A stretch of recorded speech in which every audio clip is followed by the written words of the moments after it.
Hello everybody, welcome to the new session. In this session we are going to explore new features in the Seaborn, so let's dive in. I'm going to use the same style. I will not type the codes right now, I already did it for here, and so what I'm going to do is I will go one by one for each line of codes and we will analyze. So number one, of course, we need to download, we need to import the library, and we are going to use the single library Seaborn, and that is, so Seaborn as SNS. And also, do you remember the beauty of the Seaborn says that, hey, you don't have to generate any data, or you do not have to bring a data from outside because it's already here. It's already here. So today, last time we were using the tips, and today we are going to use the flights. You see, so I'm saying that from SNS, from my Seaborn, I want to load my data set, and the name of the data set is a flight, you see? And I saved all of them on the flight. So later on, if I call my flight, yeah, I will just call it and it will be here. So let's go ahead and analyze it. So guys, as a data scientist, you need to have that habit. So whenever you receive any kind of a data, you need to go ahead and analyze it first. So you need to see how it looks like, how many columns you have, how many rows you have, how many data you have in your data set. Is it couple hundreds, or is it couple thousands, or even it's couple millions, which is possible. Can you imagine that if you are working in Amazon or in Walmart, so every single second, every moment, guys, the transactions are going, so they are collecting data every second, guys, you see? So right now I'm looking for my flight hat. So if I do not specify anything, it will just pull up the first five. I have three columns, which is year, month, and the passengers, and I have 5 rows here. Perfect. So it tells me in 1949, in January, total we had 112 flights. So I think this data is coming from the airport or somewhere else, you see? So in the same year, another month, February, we have a little bit more flights. Okay. So in 1949, in March, we had 132 flights, and so on and so on and so on. Okay, so the next question you need to ask yourself, so how many entries I have? And in order to understand that, I need to say flight info. Do you remember what is the flight? The flight is the variable that we downloaded here. So that is my flight. So here it says that, hey, I have 144 different entries. Okay, and I have 3 columns, which makes sense. I have 1, 2, 3 columns here, and I have 144 entries. It's not that much big data, but it's absolutely fine to practice, to get this new skills for the Seaborn, and which is good.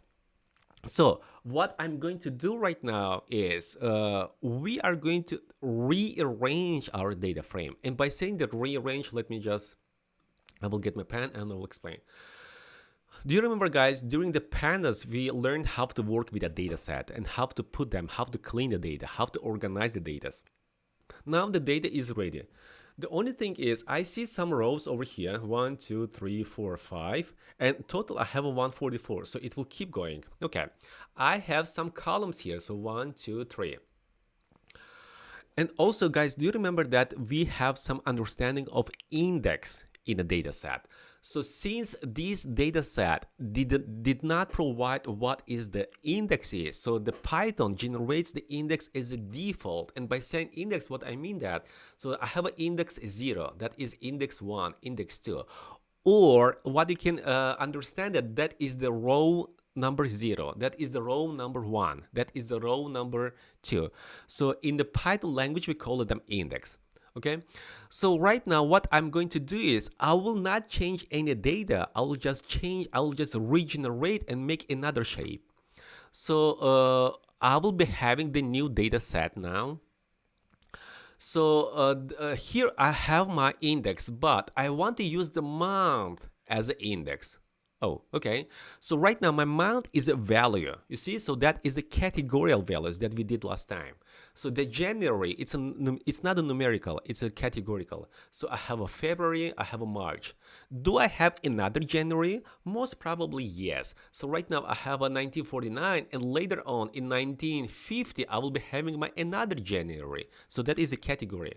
So I want to put all these categories as index. It will not be a value anymore. So I want to put the January here, February here, March here, all the way to the December. So this is going to be assigned as index. I'm just reassigning.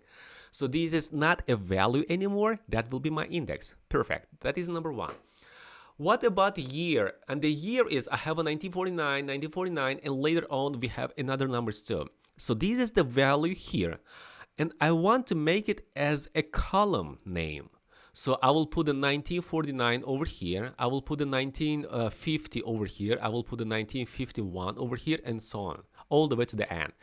So these values will not be value anymore. I will reassign them as a column name. Okay, so that is. And I have my passengers. All these values will be assigned here. You see, guys, I'm just rearranging my data to work with my graph later on that I'm going to show you just in a second. You see, guys, so from here I can see that for 1949 in January I had that amount of passengers. On the 1950 on the March I had that amount of my passengers. You see, so I'm just getting my data frame rearranging in a different way. Okay, so let's see how it looks like and how we can do it. So right now, what I'm going to do is I will take my flight, which is my data set, and I will be using a pivot table. Maybe it's not something new for you. If you did work with the Microsoft Excel or Google Sheet, they have the same function too. You see the pivot table. So I'm just reassigning. I'm saying, hey, the index will be my month, okay? And the columns are going to be my year. So I have my index, I have my columns, and all values which will be inside will be my passengers. So let's see how it looks like. And bam. So perfect. I just rearranged my data frame. So if you are wondering that what is the difference, what is the difference between this data set and the data set? It's actually they have the same values. The only thing is just in a different format. Okay, perfect. So let's just go ahead very fast and analyze what is going on. So I have all my months over here. I have a January and the January for every single year. So for that year, for that year, for that year, and I have all my data. Perfect. So in order to analyze, in order to understand what is going on here, we need to spend some time. We need to just spend a couple minutes to see what is going on. Okay, I'm looking on the years now. I'm looking on the years and the first month. So in the first year, I had that amount of passengers. After that, I feel it was increased, same month.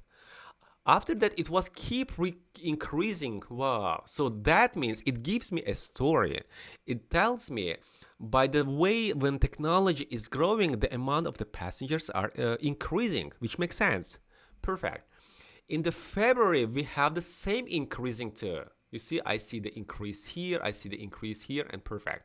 So I'm looking for the by the year.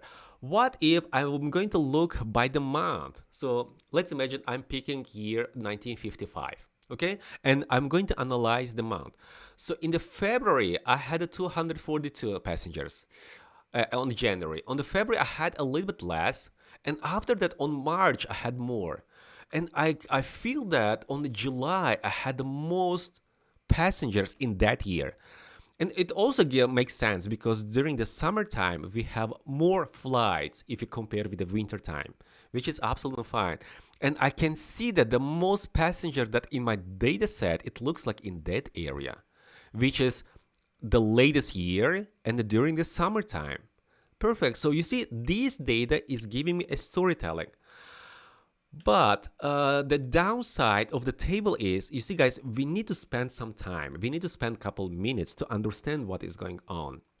So right now, I have only 144 data, which is not that much big. But can you imagine that you have 144,000 data or 144 millions?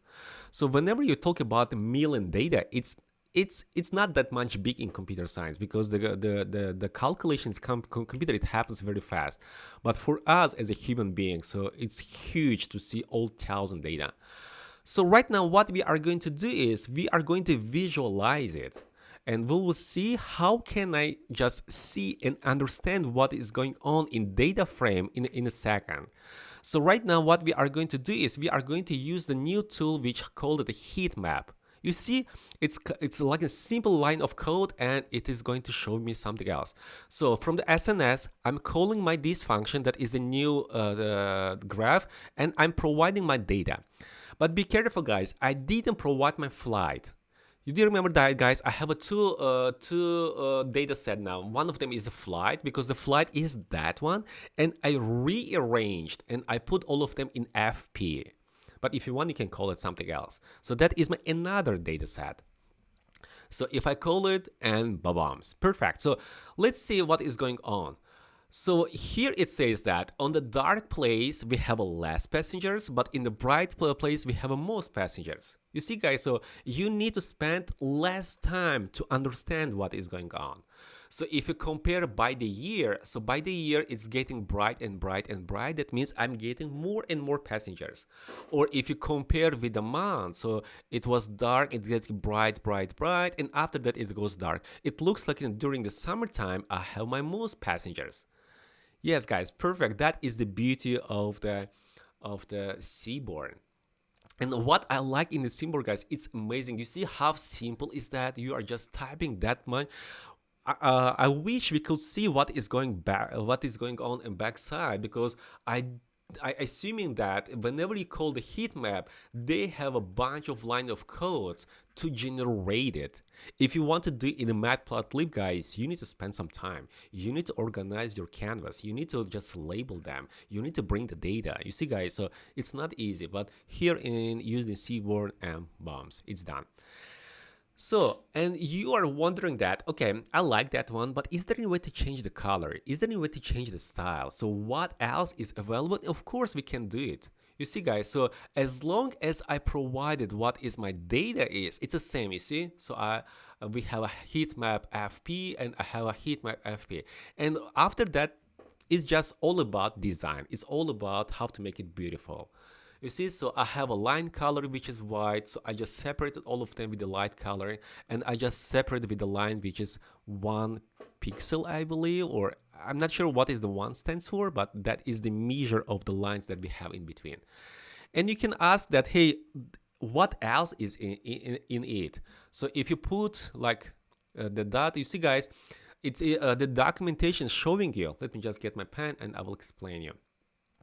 The documentation says that, hey, the only thing you need to provide your data. Oops, it disappeared. Let me just get one more time. Oops, let me just make it a little bit. Okay, so the only thing is you need to provide the data. That is the must to have in order to generate the data. But the rest of them is just, I can call it for beautification, or just make it much more fancy. So if you want, you can find what is the minimum value, what is the maximum value, what is the Cmap. I will talk about Cmap just in a second, and so on and so on and so on. So C bar, they have a lot, guys, you see.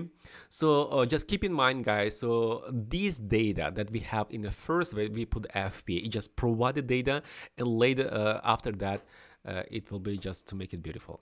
So let me just keep adding new features, guys. You see, I'm using the same one. It's FP. I have a line color white, I have a line with 1, and I just change the color.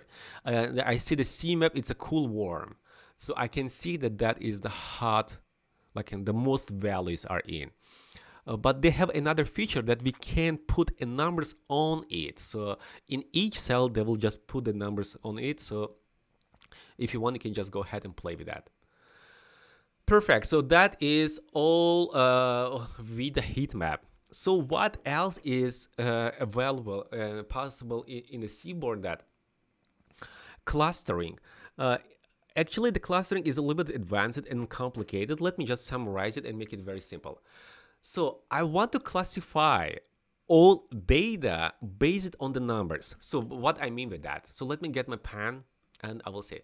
So you see, guys, let's imagine I have some data over here. It looks like orange, and I want to collect another orange, which is here, and which is here, and I feel that they are all same. And I want to collect them and put them in one space that I want to see. I'm just organizing them. I'm just sorting them. And there's another feature. It says a cluster map. You see, I'm using cluster map, and I'm using providing my data set, and it is giving me another picture. And one more time, guys, you don't have to know it right now. Is just keep in mind that is possible. And what I like in the Seaborn it is not just bring a beautiful the graph for you. It also makes a lot of statistical calculations for us. It's a huge calculations going on in the back of these function, guys. So you see, guys, they are just all classified. Let's go ahead and analyze. I will just zoom out a little bit just to see all of them. Let me get my pen and we'll see. So let's see, guys, if you look on the years are not sorted because I see 1949, I see 1950, and I see 1953. And the 51 is here, 52 is here. You see, it's not sorted. Even the months, I see the September, I see the June and August and July. Because it was rearranged, and it says that the less passengers that we had, it was in 1949 and 1950 in the months January and February. So they are just sorting all data in one pack and put on one side. You see, so I can easily see what is going on here. So that is the most passenger I had in my data set. And I can feel that it was in 1959, in 1960, and between these months, August and July, which makes sense. You see, so that is a little bit in a different way. Or if you want to reorganize a little bit in a different way, so I'll just say CMap cool warm. So you see, guys, my colors are changed now, and that is another way to organize the cluster map. So I can feel that all these sides are less passengers, but here I have. So basically, what I can say that for entire my data set for all years, I had the most passengers during the August and July. You see, guys, we just spent like 5 seconds to understand what is going on.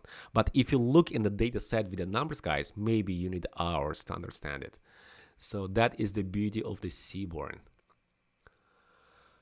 Okay, so that is all for today.